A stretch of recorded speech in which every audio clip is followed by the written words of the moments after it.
Ladies and gentlemen, up next, Congress learns the art of the deal. Please welcome, from Pennsylvania, Congressman Scott Perry. From South Carolina, Congressman Ralph Norman. And your moderator, host of the Todd Starnes Show, Todd Starnes.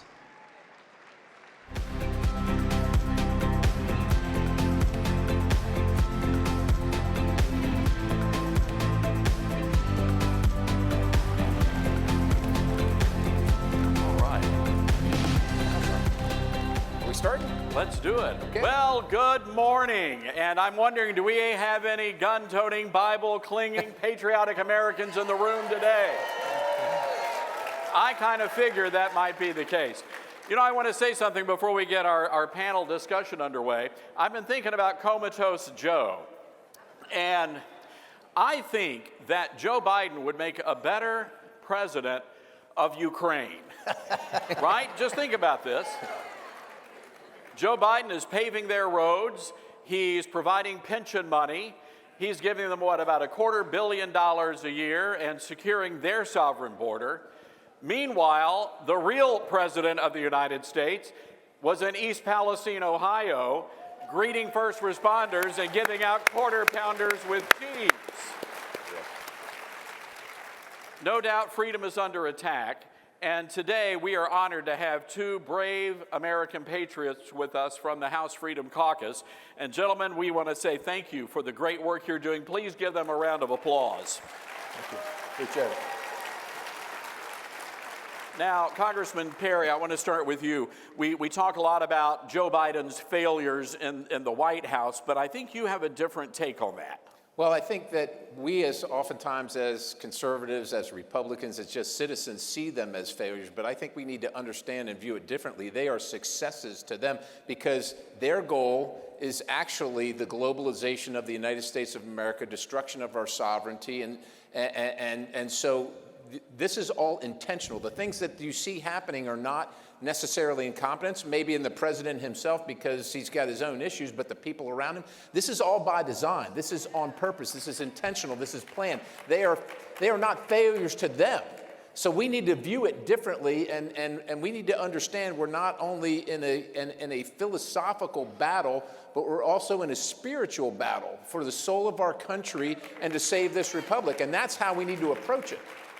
Now, Congressman Norman, that would make sense. I mean, with all the chaos that we're seeing in the culture right now coming out of Washington, D.C., the attacks on the family, the attacks on victims of crime, where now we're looking at criminals now becoming the victims thanks to a lot of these far-left district attorneys out there.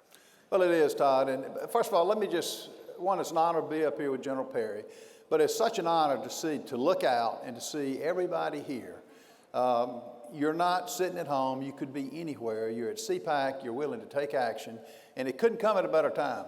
I will tell you, the country's in trouble. What's happened in the last 2 years has been, as Scott said, it's evil. What we're seeing, if you were in our position, is flat out evil. It's an attack on our democracy. It's an attack on our children. And it's an attack, pure and simple, on freedom. That's why it's so important to be engaged. That's why it's so important to say, we're not taking it. We're not going to be silenced. And Todd, the left knows no bounds. They are taking it to us.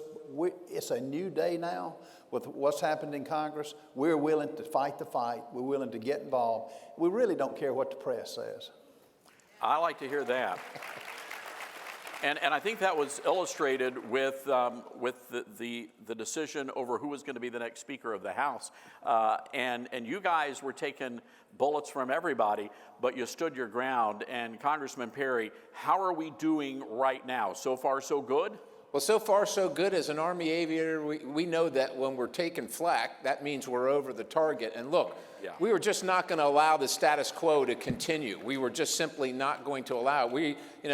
Our leadership expected us to come in and generally take Speaker Pelosi's rules and continue to run the House of Representatives that way. We went early on.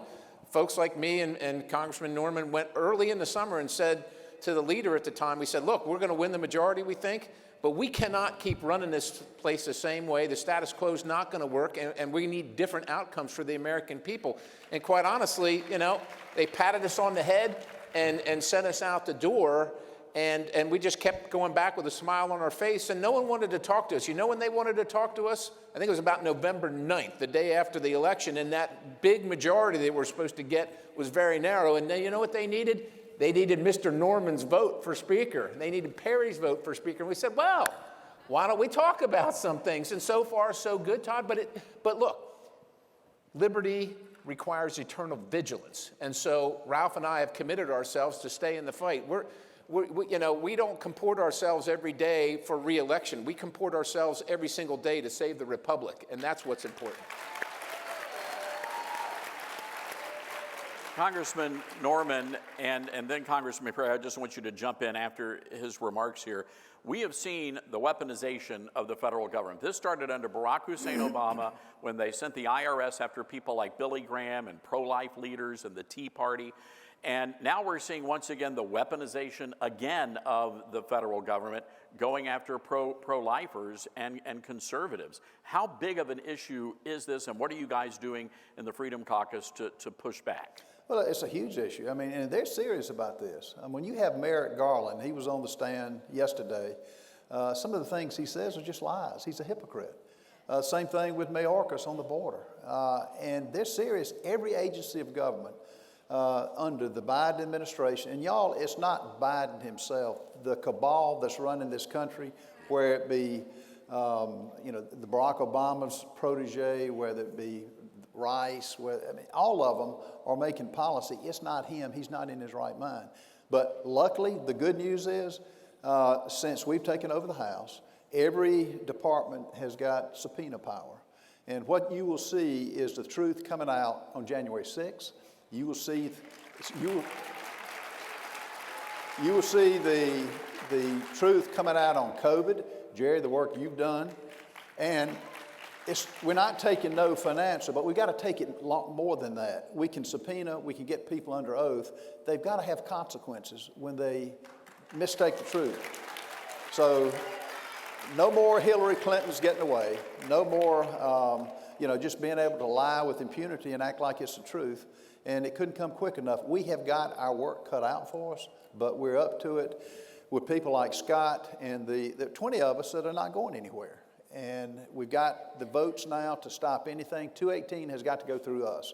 And it's going to be fun to see, and it'll be a gnashing of the teeth, and it's a blood sport. Todd, can I weigh in here? Sure. So I'm from Pennsylvania. If you watched a guy named Mark Houck, a wonderful father, a guy that a street side evangelist protesting at an abortion clinic, counseling folks as they go to the clinic, was arrested by the FBI. 20 or so armed agents, long rifles, the riot shields, all that stuff show up at his house in the early hours of the morning. He's got 7 children and his wife sleeping in there, banging on the door. The gentleman said, and his attorney said, look, if you want us, we'll come down and we'll turn ourselves in if that's what it's going to be. But they want this show of force, right? They want this show of force.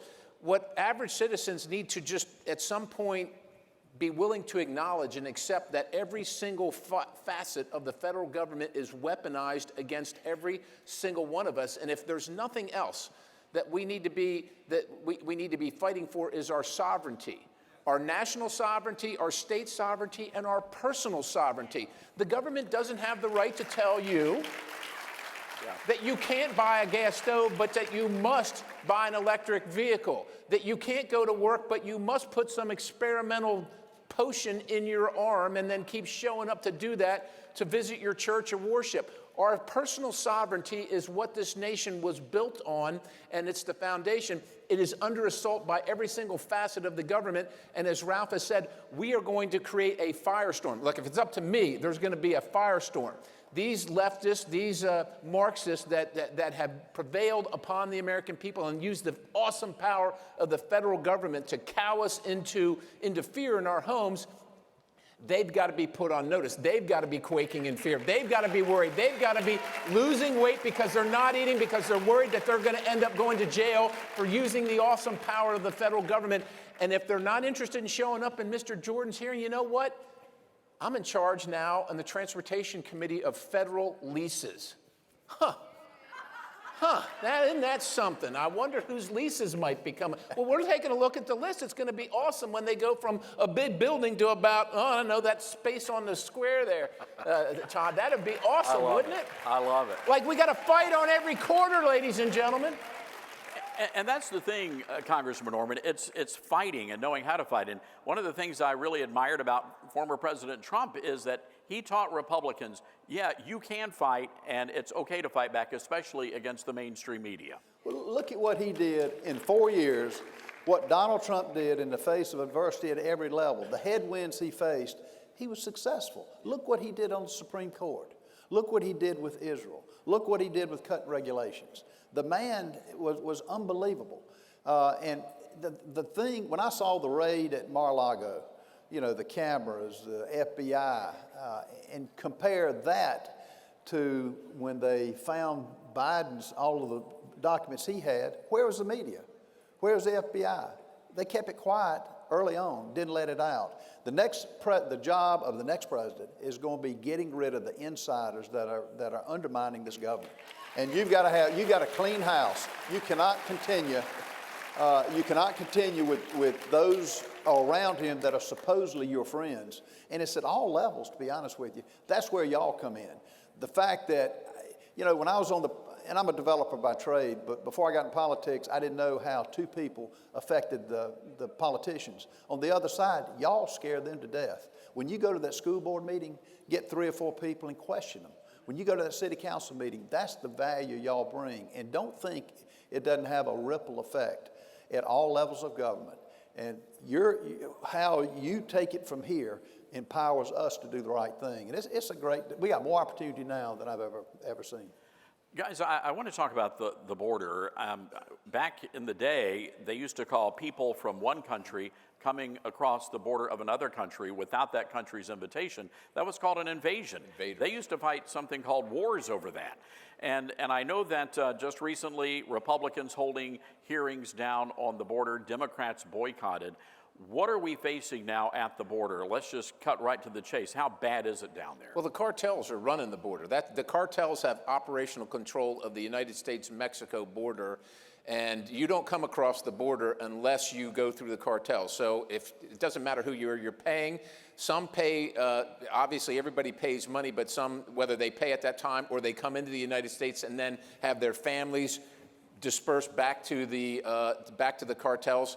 Of course, some are mules. They're bringing in fentanyl. The border is being rushed over here with people being brought in illegally to draw the attention of the Border Patrol, who's not sent there to stop them. They're sent there to greet them. Meanwhile, over on this side of the border where there isn't anybody, they're running this fentanyl in that's killing 100,000 Americans, over 100,000 Americans a year. That's a staggering number. Understand, in 10 years of the Vietnam War, we lost 55,000, right? So 100,000 in 1 year from fentanyl. The crime that comes with it, and of course the imposition of these folks that are destitute, and we all want to help, but you know, you see the inflation numbers, and you see the own economy that you have to deal with. This is all caused by a wide open border, and it's a breach of state sovereignty, of our national sovereignty. If we don't have a border, we don't have a country. And the president will tell you, Secretary Mayorkas will say, we're doing all we can. It's a flat-out lie. If you look at the numbers, Todd, if you look at the numbers, when President Trump left office, the numbers doubled, tripled, quadrupled, now 5 times. The Border Patrol's mission didn't change. The laws didn't change. Faithfully execute. The Constitution says the executive will faithfully execute the laws. He's not executing any of the laws. He's welcoming these folks from over 150 countries into our country illegally and then having you pay for them. Congressman. Both of us have been to the border, and imagine this. I'm from South Carolina. The Clemson football stadium and South Carolina holds about 90,000 people. We have 5 full football stadiums coming across our border unfettered over every country across the globe. And think how unfair that is. And as Scott has mentioned, it's all intentional. From Mayorkas at a hearing I asked him, have we got a secure border? Yes. I said, well, define unsecure. Crickets. He couldn't explain it.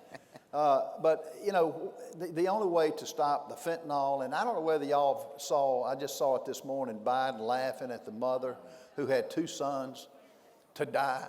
And he's basically laughing and saying the fentanyl came from the previous administration. Who cares where it came from? The fact is, it's here. You stop it. And the only way you stop it is what President Trump did, build the wall, which has already been paid for, have a designated point of entry. The American people, and it's going to be hard when the cities and municipalities start coming to the federal government, as New York City has already done. I think they're $50 million over budget because of all the illegals going on the social programs. It's unfair to the taxpayer, and it's time to fight it, and we're going to do what we can, but until the change We're not going to pay for it, Ralph. We're Huh? not paying for it. Right. We're not. Yeah. They can ask. New York can ask all they want. Right. They can get somebody else to pay for it. Gentlemen, I wanted to ask about, speaking of security, and not only an invasion of the ground border, but our airspace, and you had the Chinese spy balloon. Then all of a sudden the Biden administration is shooting hot air balloons like it's duck season, and now nothing. And I'm wondering if you guys can give us any insight into what was really going on. Well, I will tell you that. So I'm trying to figure out where I can get into stay out of the classified and get into what you probably already know. Look, China's testing the United States of America because weakness is provocative, right? We're weak, and they want to see what they can get away with, and that's what they're doing. And there's absolutely no reason this story that, well, we let it cross the country because it was going to be unsafe to shoot it down prior to that. They knew this thing was coming when it was over the Pacific Ocean. And then, well, we needed to make sure we recovered it, to make sure what was on it, and to make sure we knew what they were doing. That's like allowing a burglar to come into your house to see what they'll take and then maybe greet them, I guess, before they get in their car and say, well, I just want to take an inventory here of what you got. This is all absurd. These are breaches by an enemy into our national sovereignty, our national airspace, and they need to be met with maximum force. And again, I know that Speaker McCarthy said a couple of months back that he's seen nothing that Biden's done that would be worthy of impeachment, but it seems violating the oath of office and not protecting this nation from enemies, foreign and domestic, and letting that balloon invade our airspace, that is worthy of impeachment. It is. But look, you know, the issue that all of us face, you impeach Biden for mentally he's not here, but look who you get, the giggler. Who wants her? And on the balloon. You call her the giggler? The giggler, the yeah. giggler. Yeah, she laughs at everything. But the problem that we've got, and we interviewed General Kellogg, who you see him on Fox all the time. He's a no-nonsense general. He, first of all, said Milley should have been fired a long time ago, and he was a traitor. But he said, but get this, look where they shot it down. He brought this up. He said, you know, over Alaska, over Montana, the only thing you might hit is a deer or an antelope. But he said the fallacy of putting it down, of shooting it down over the ocean, salt water and electronics don't go together. And getting it at the bottom of the sea, that was all planned. I mean, how much intelligence can they gather under salt water, under the sea, and the cost of that? So none of it makes sense. And I'm in South Carolina. Duke Power is like 15 minutes from my house. Guess where the balloon was over? Duke Power. Guess where Shaw Air Force Base is in Sumter? Guess where the balloon was over? I mean, it's the seriousness of it. The EMP attacks on our electrical system, electromagnetic pulse, to shut that down, folks, that's a serious issue. This administration is clueless. I've been to the briefings that Congressman Perry has been to. Really, I didn't see anything. They're just out of touch. And the only way you change policies, change people. Todd, let's talk about impeachment a little bit. Republicans look at the impeachment requirements and they say high crimes and misdemeanors, and they read it literally and say, what high crime has the president, war secretary Mayorkas, or some judge committed? And the Democrats don't look at it that way, because you're not really having a criminal trial. It's a political trial. That's what it is. And so I think Republicans, again, need to acknowledge the enemy that we face, unfortunately, the Marxists in our country, and we're going to have to get right with the circumstance that we're going to have to use all the tools that we have in our tool belt. We have Republicans that just say, well, show me in the criminal code what crime or misdemeanor that this person committed. Well, show me in the criminal code which crime or misdemeanor President Trump committed. It didn't stop them from dragging that guy through the country across the coals for absolutely. Not only was there no crime, they made everything up. They're the ones that should be on trial. We need to get in the fight, ladies and gentlemen.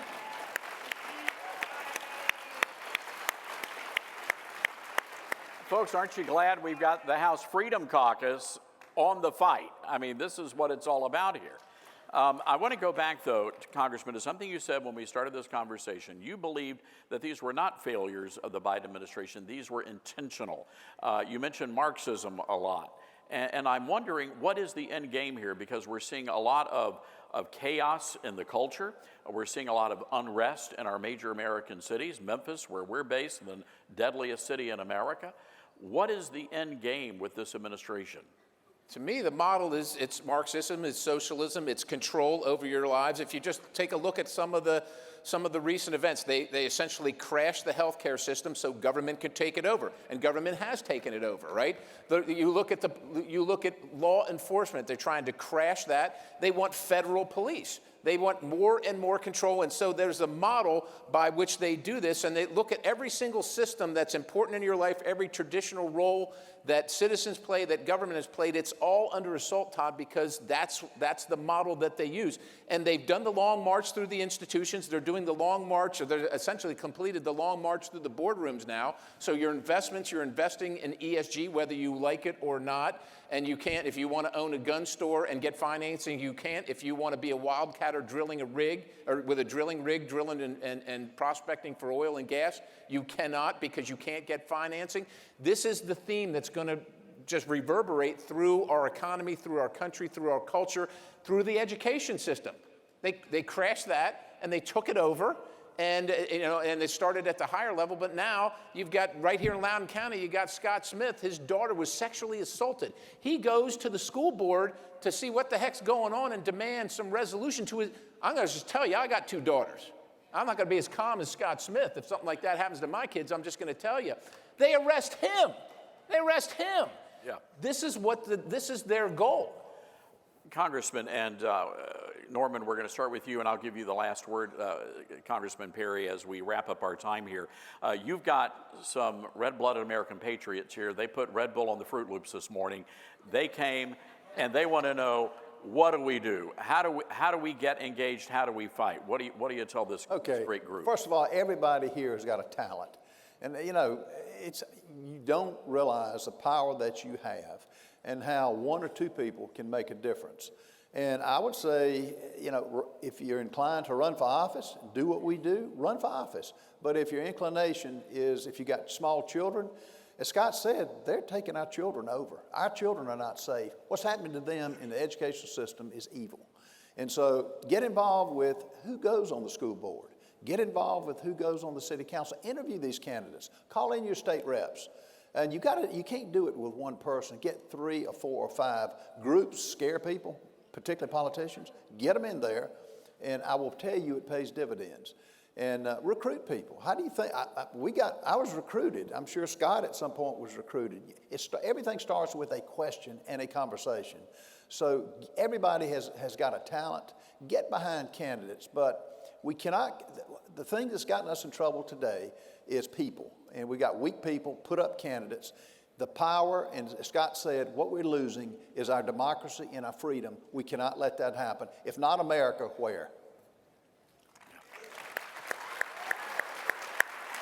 So for me, I'm going to break it down to spending as a member of Congress. Spending, standards, sovereignty. We're not going to keep bankrupting the country. Me and Ralph are not voting to bankrupt the country. We're done with that. We're going to drag our friends screaming and kicking with that. Standards. We got to maintain, you got to have some standard, whether it's in the military, in your daily life. My pronouns are him and he, and there isn't any other. That's it. I'm a man, and I'm not. That's it. Sovereignty. National sovereignty of our country, state sovereignty. The states are sovereign. Your personal sovereignty. We are done with the government at all levels telling us what we can do with our bodies and our lives, and we got to fight for it. That's what the Freedom Caucus is going to do. Thank you for being in the fight with us. And ladies and gentlemen, please thank our good friends, Congressman Ralph Norman and Congressman Scott Perry. Thank y'all. Appreciate it.